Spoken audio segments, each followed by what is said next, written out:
네, 월요중보 기도회에 오신 여러분들을 너무나 사랑하고 환영합니다. 참 오랜만에 이렇게 오프라인으로 저희가 얼굴을 보고 인사를 드리는 것 같습니다. 여러분 모두 건강하시지요? 네, 감사합니다. 옆에 있는 분들에게 눈으로 한번 좀 인사하셨으면 좋겠어요. 네, 눈으로 사랑하는 눈빛으로 이렇게 인사를 좀 해주시면 좋겠습니다. 또 지금 개인적인 상황으로 이 오프라인 예배를 또 드리지 못하고 또 온라인으로 드리시는 분들이 있을 것 같아요. 저도 눈으로 한번 좀 인사를 드리겠습니다. 반갑습니다. 반갑습니다. 이렇게 인사를 드리겠습니다.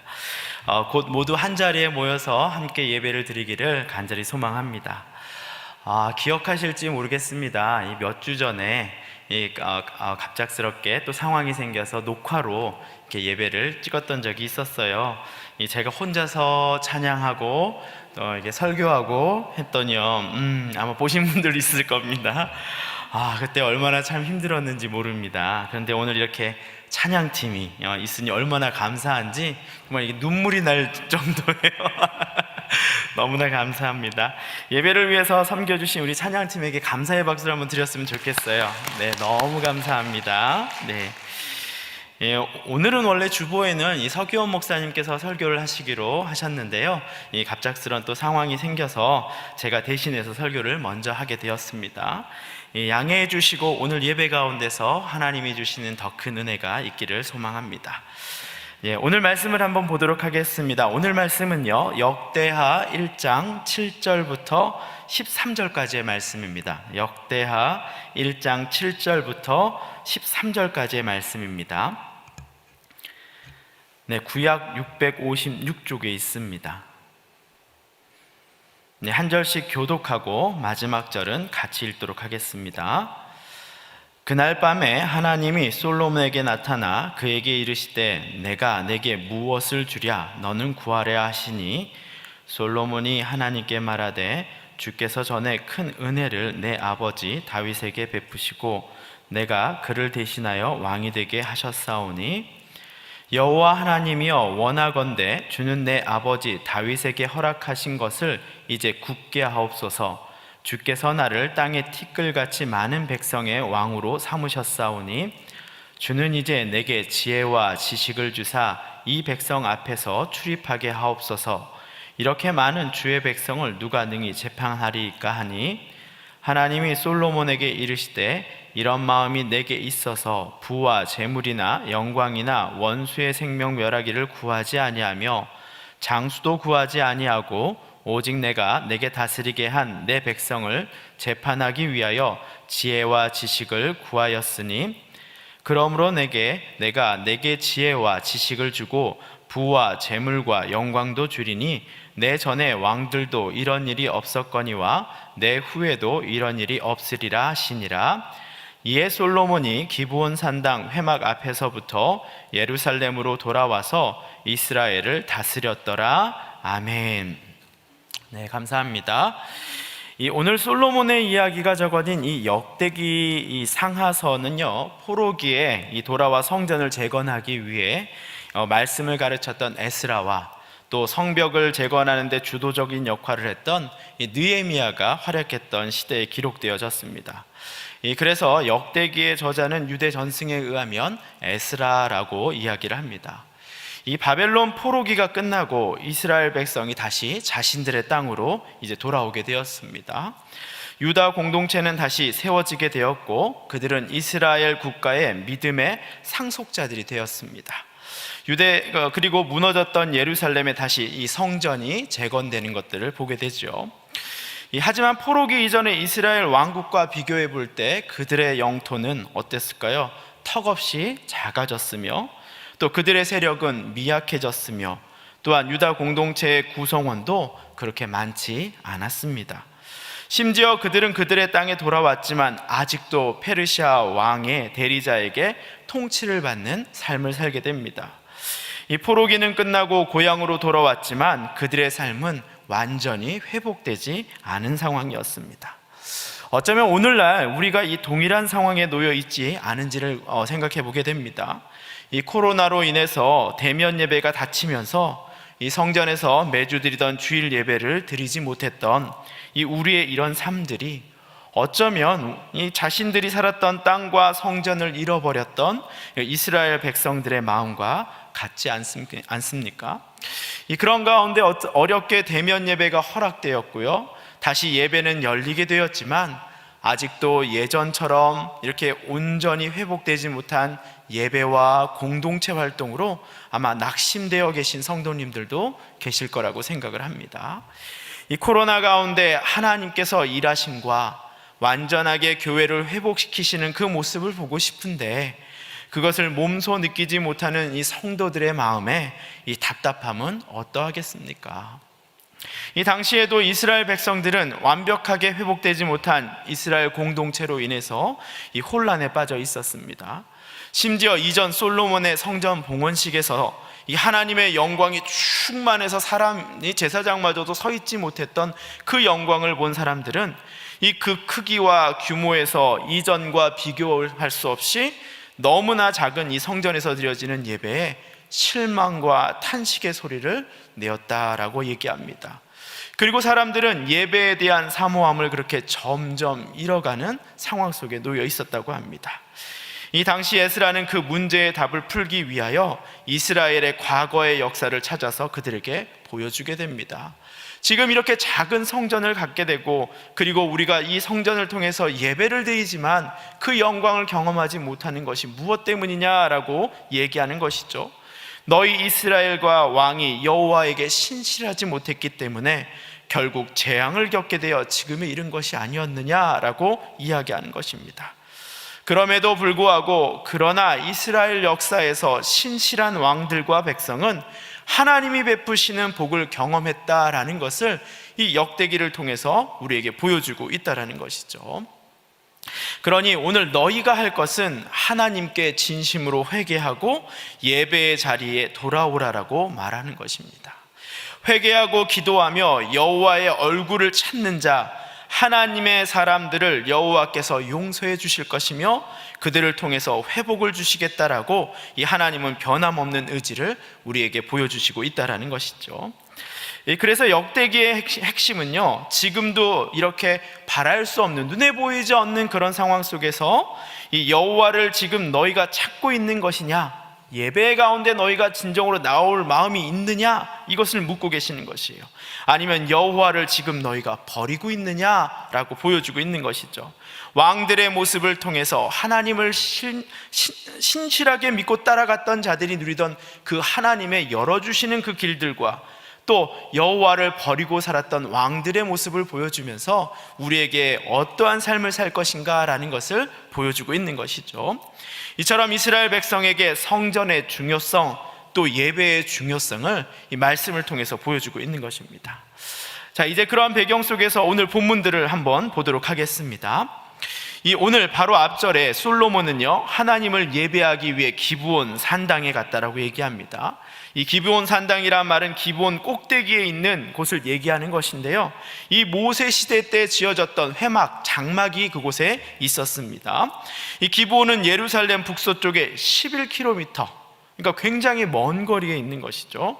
그 떨어진 곳에 있었는데도 이 솔로몬은 자신과 이스라엘 회중이 함께 그 모세의 장막이 있는 그 기드온 꼭대기에 가서 한 번에 1000마리의 소를 잡아 하나님께 1000번제로 드렸다라고 이야기를 합니다. 자신과 백성을 위한 회개의 예배를 그들이 그곳에서 드렸다라는 것이겠죠. 가는 여정도 쉽지 않았을 것이고 그 모든 진행되는 그 번제의 예배도 쉽지 않았음에도 불구하고 솔로몬은 자신과 이스라엘 백성의 회복을 위해서 그곳 가운데 예배를 드렸다라는 것이죠. 이 사독과 제사장들은 이 솔로몬과 그 백성을 위해서 어떻게 했을까요? 쉼 없이 종일 번제를 드렸던 것이죠. 온전하게 또 진심을 담은 그 예배를 공동체가 믿음으로 드렸다라는 것이죠. 이처럼 이스라엘 공동체 가운데 솔로몬을 통해서 이렇게 온전한 예배가 회복된 모습이 오늘 본문의 시작인 것입니다. 그리고 그날 밤 하나님이 이 솔로몬을 찾아오셨습니다. 우리가 잘 아는 것이죠. 그리고 솔로몬에게 묻기 시작합니다. 오늘 본문 7절 말씀인데요, 한번 성경책으로 한번 보시겠습니다. 그날 밤에 하나님이 솔로몬에게 나타나 그에게 이르시되 내가 내게 무엇을 주랴 라고 물으셨다라는 것이죠. 그리고 너는 구하라 하시니 이렇게 얘기하고 있습니다. 하나님께서 솔로몬에게 내가 내게 무엇을 줄 것이냐, 무엇을 줄까 이렇게 물으시는 거죠. 너는 구해보아라 라고 물으신 것입니다. 만약 여러분께도 하나님께서 물으신다면 어떻게 하실 겁니까? 기도 중에 딱 하나만 내가 너를 들어주겠다 이렇게 물으신다면 여러분은 무엇을 먼저 가장 구하시겠습니까? 아마 오늘 내 마음의 돌덩이처럼 나를 붙들고 있는 그 문제를 해결받기를 바라실 것입니다. 건강일 수도 있죠, 그렇죠? 또 어쩌면 가정일 수도 있습니다. 또 어떤 분들은 코로나 시대에 더 이 다가온 재정적인 눌림과 두려움의 문제일 수도 있을 것입니다. 어쩌면 일평생의 기도 제목인 내 자녀들의 문제일 수도 있을 것이에요. 심지어 이것저것 문제가 더 많아서 딱 하나만 구하라 하시니 제가 어찌 구할 수 있겠습니까? 라고 말하시는 분도 있을 것입니다. 그런데 오늘 본문에서는 이 하나님의 마음에 딱 맞는 기도로 이 구하지 않는 것까지 엄청난 덤으로 받은 이 솔로몬은 이렇게 기도했다고 본문은 이야기하고 있죠. 백성을 위한 지혜와 지식을 구했더니 하나님이 덤으로 부와 영광과 재물을 주셨다라고 이야기하는 것입니다. 도대체 이 솔로몬이 드린 기도는 어떤 특별함이 있었기에 이렇게 하나님께 덤으로 받은 축복들이 있었을 것일까요? 첫 번째로 솔로몬의 기도는 감사와 하나님을 향한 경외함이 있었던 기도였습니다. 물론 오늘 본문 앞절에서 아시다시피 회막의 번제를 통해서 이 솔로몬은 자신과 백성들의 예배를 회복하였으며 그리고 자신의 기도 제목을 말하기 전에 하나님을 찬양하고 올려드리는 이 고백으로 시작하는 것들을 여러분 보실 수 있습니다. 이 8절을 보시겠습니다. 한번 볼까요? 8절에 이 성경책 보시면 이렇게 나와 있습니다. 솔로몬이 하나님께 말하되 주께서 전에 큰 은혜를 내 아버지 다윗에게 베푸시고, 그 말은 뭡니까? 내 아버지 다윗과 내 가정 가운데 하신 일을 지금 찬양하고 있는 모습이죠. 그 기도를 드리고 있습니다. 그리고 자신의 아버지를 따라 왕이 된 것을 누구의 것으로 영광을 돌리고 있는 거예요? 하나님의 것이다. 내 아버지가 왕이어서 내가 왕이 당연히 된 것이 아니라, 여러분 다윗에게 얼마나 많은 자녀들이 있었습니까? 내가 왕이 될 수 있었던 것은 단순히 내 아버지가 다윗이어서 내가 왕가의 자손으로 태어나서가 아니라 하나님의 긍휼하심과 은혜가 있었기 때문에 내가 이 자리에 서 있습니다 라고 지금 솔로몬은 고백하고 있다는 것이죠. 또 연이어 9절 말씀을 보면 이렇게 얘기합니다. 자신의 현실을 인식하며 말하기를 티끌같이 많은 백성의 왕으로 삼았다. 이스라엘이 넓게 보면 이스라엘보다 훨씬 큰 나라들이 있었잖아요. 이집트도 있고요, 그 위에 다른 북쪽에 여러 나라들이 있음에도 불구하고 오늘 이 솔로몬이 이야기하고 있는 것은 뭐예요? 티끌같이 많은 백성의 왕으로 삼으셨다라고 하는 거예요. 백성 한 사람 한 사람을 주님께서 사랑하시고 그 이스라엘 백성들이 작은 백성이 아니라 하나님이 주신 축복의 결과라고 고백하고 있는 것이에요. 성경은 그가 누리는 모든 것에 대해서 하나님에게 영광을 돌리는 이 솔로몬의 이 진솔하고 정직한 모습을 보여주고 있다는 것이에요. 이 솔로몬의 기도는요, 이처럼 하나님에 대한 예배의 회복, 또 그리고 감사가 그의 기도 가운데 있었다라는 것이죠. 하나님을 사랑하는 법, 하나님께 예배하고 하나님께 감사를 드리는 것이 그의 기도 가운데 충만히 드러나고 있다는 것이죠. 두 번째 솔로몬의 기도의 특징은요, 하나님의 마음에 합한 바른 기도 제목을 드렸다라는 것이에요. 하나님의 마음에 합한 기도를 드렸다라는 것이에요. 솔로몬이 하나님에게 구한 기도의 제목은 무엇이었습니까? 주님, 이렇게 많은 백성들을 정의롭고 바른 길로 인도할 수 있도록 하나님께서 지혜와 지식을 제게 주실 수 있습니까? 라고 간절히 기도했다라는 것이죠. 이 10절의 말씀을 한번 같이 보도록 하겠습니다. 제가 한번 읽어보도록 하겠습니다. 주는 이제 내게 지혜와 지식을 주사 이 백성 앞에서 출입하게 하옵소서. 이렇게 많은 주의 백성을 능히 누가 재판하리이까? 이 많은 백성들을 나의 지혜와 나의 생각으로는 판단할 수 없고 이들을 재판할 수 없으니 주님의 지혜와 지식을 내게 부어주시옵소서. 마음이 있으면 행하게 된다고 하잖아요.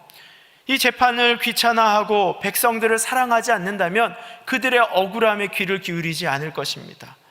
그렇다면 자신의 지식의 부족함에 대해서 간절하지도 않을 것이에요. 그런데 오늘 이 솔로몬은 뭐라 그래요?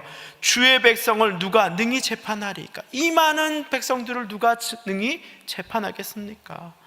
이 솔로몬이 하나님에게 구하는 것은 이처럼 하나님의 마음으로 자신들의 백성들을 바라보면서 구하는 것이었다는 것이죠. 하나님이 이스라엘 백성들을 아끼듯이 그는 이스라엘 백성 가운데 발생한 다툼 가운데 바른 정의와 판단으로 그들에게 억울함이 없기를 바라는 마음에서 이 지혜와 지식을 구했다라는 것이죠. 이 기도의 제목은 철저하게 이타적인 기도의 제목인 것이죠.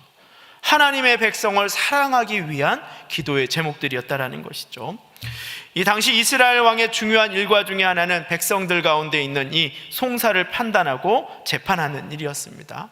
그래서 다윗성의 구조를 본다면 다윗 왕이 쉬는 곳에서 나와서 오른쪽으로 가면 위쪽으로 가면은 뭐예요? 언약궤를 모셔둔 방이 있고 또 왼쪽으로 가면 어때요? 그들의 백성들과 만나서 그들의 어려운 부분들을 재판해주는 재판종으로 가는 길이 있었다라는 것이죠. 하나님은 그 솔로몬의 깊은 마음을 알고 계셨어요. 왜 그가 그것을 구하는지 알고 계셨다라는 것이에요. 그의 마음의 정직함과 선함을 추구하는 그 기도를 그대로 받으시며 11절에 그래서 이렇게 얘기하시는 거예요. 하나님이 솔로몬에게 이르시되 이런 마음이 내게 있어 부나 재물이나 영광이나 원수의 생명 멸하기를 구하지 아니하며.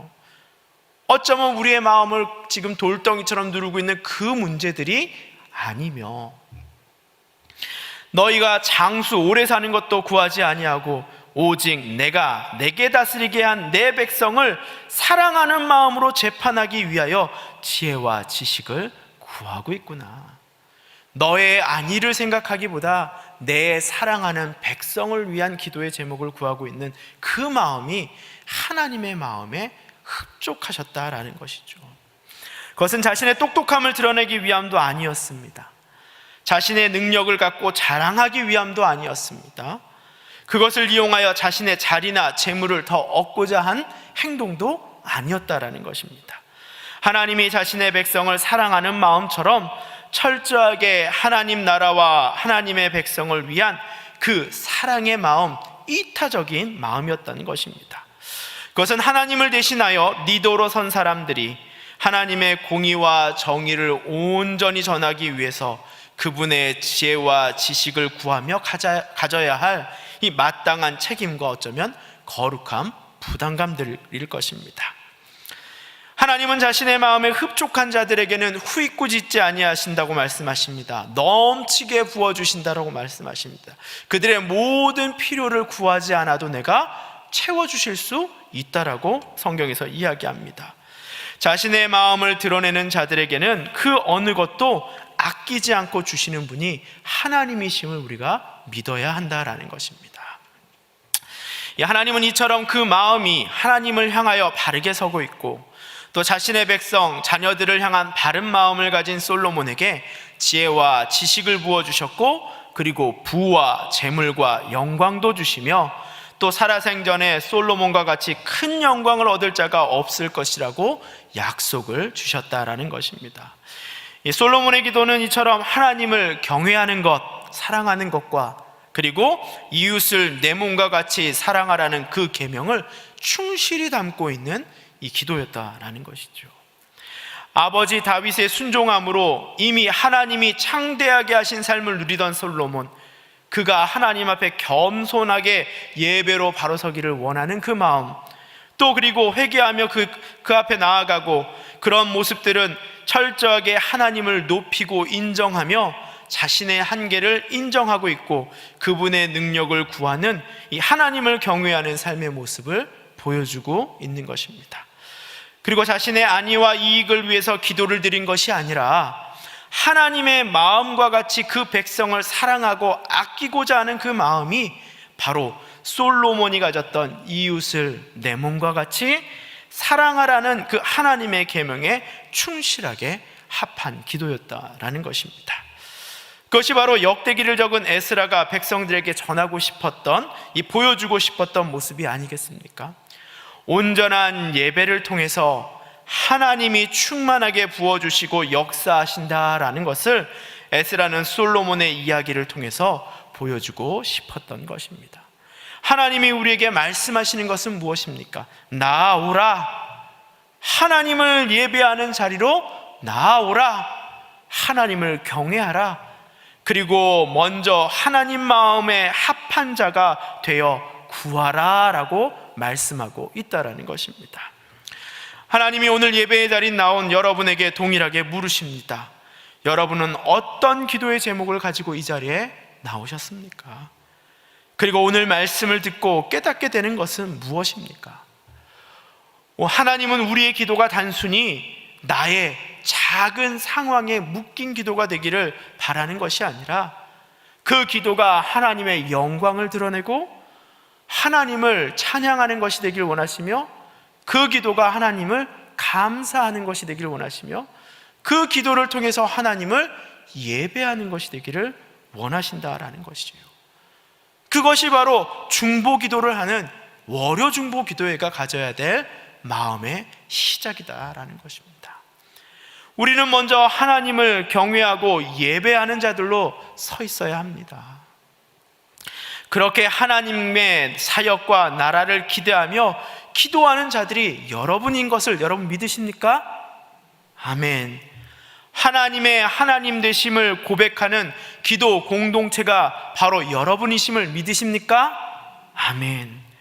우리는 하나님이 사랑하시는 교회를 위해 기도하기 위해 부름받은 자들임을 믿으십니까? 아멘. 그리고 사랑하시는 주의 백성인 하나님의 자녀들을 위해 기도하는 자들로 부르심 받은 것을 믿으십니까? 아멘. 또 나라와 열방 선교사들을 위해 기도하는 자들로 부르심 받은 자들임을 믿으십니까? 아멘. 그렇다면 우리의 기도는 어때야 돼요? 하나님을 찬양하고 예배하고 경배하고 내 이웃을, 나보다도 내 이웃을 위한 간구와 기도가 넘쳐 하나님의 마음에 합한 기도를 드리는 자들이 되어야 한다라는 것입니다. 그렇게 될 때 하나님은 우리가 생각하지도 못했던 나의 모든 필요와 내 필요와 부족한 부분들을 하나님이 채우시는 은혜를 경험하게 될 것입니다. 여러분, 우리 삶 가운데 그러한 은혜가 넘쳐나기를 축복합니다. 우리가 그렇게 순종하며 하나님을 경외하고 내 이웃을 내 몸과 같이 사랑하는 그 기도를 드릴 때마다, 그리고 그 하나님의 마음을 충만히 담은 기도가 드릴 때마다 그렇게 순종하며 나아갈 때 하나님은 우리의 모든 필요를 아시고 채워주실 것이고 후히 주시고 꾸짖지 아니하시는 그 하나님의 은혜와 축복을 경험하게 될 것입니다. 이제 함께 솔로몬이 그 하나님 아버지를 예배하고 높이며 찬양하며 자신을 드렸던 것처럼 이 시간 우리가 주님이 주신 은혜를 함께 찬양하며 우리가 기도의 시간을 좀 가졌으면 좋겠습니다. 이 찬양을 통해서 예배하는 마음, 고백하는 마음으로 주님은 영광받아 합당하신 분이십니다. 주님은 아무 희망이 없는 나에게 이런 은혜를 주셨습니다 라는 마음으로 은혜 아니면 살아갈 수 없네 함께 저희가 찬양하시도록 하겠습니다.